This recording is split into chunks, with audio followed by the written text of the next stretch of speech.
Lomé, les leaders de l'opposition décident de ne plus quitter la rue. Ils estiment avoir attendu pendant longtemps, pour ne pas dire trop longtemps, la perche à Faure Gnassingbé pour pouvoir opérer la réforme. Confiant de la mobilisation, l'opposition réclame le départ de Faure Gnassingbé du pouvoir.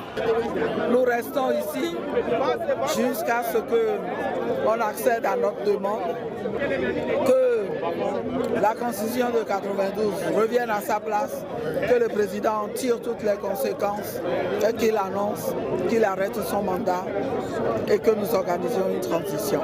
C'est aux alentours de 14 h que le cortège des manifestants a posé ses valises au carrefour commercial d'Ekon, l'un des plus importants de Lomé. Depuis le carrefour d'Ekon jusqu'au rond-point de la Colombe de la Paix, distant de près de 2 km, les manifestants disent avoir élu domicile. Certains veulent même marcher sur la présidence. Aujourd'hui encore, nous sommes là depuis 8 h du matin jusqu'à alors. Maintenant, on est tout près de franchir le barrage des gendarmes. On attend nos militants, nos dirigeants. Ils vont nous dire, sinon nous on est prêts pour foncer. Nous, on va aller à la présidence. On veut demander au FOR de quitter aujourd'hui. Aujourd'hui, il a quitté. Nous, parce qu'on a demandé depuis la réforme, il n'a pas fait. Mais actuellement, là où on est, depuis hier, on est ici. Actuellement, on ne veut plus la réforme, on veut qu'il quitte.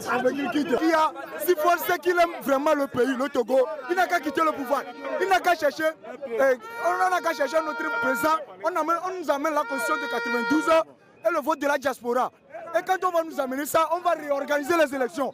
Quand on va réorganiser les élections, celui qui va prendre le pouvoir, il va changer le pays pour nous. C'est ce que nous voulons.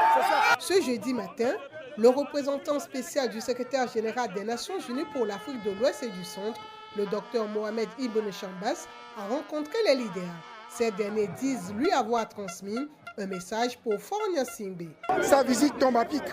Qu'il aille dire au chef de l'État le message que nous avons reçu des populations togolaises, qui est que le chef de l'État doit partir. Et on lui dit qu'il aille nous transmettre et qu'on souhaite qu'il prenne rendez-vous pour une délégation de l'opposition qui délivre au chef de l'État ce message.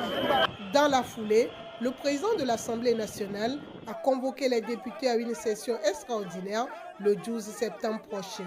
Tout porte à croire que cette session sera consacrée au projet de loi portant modification de la Constitution adopté le mardi 5 septembre dernier en Conseil des ministres.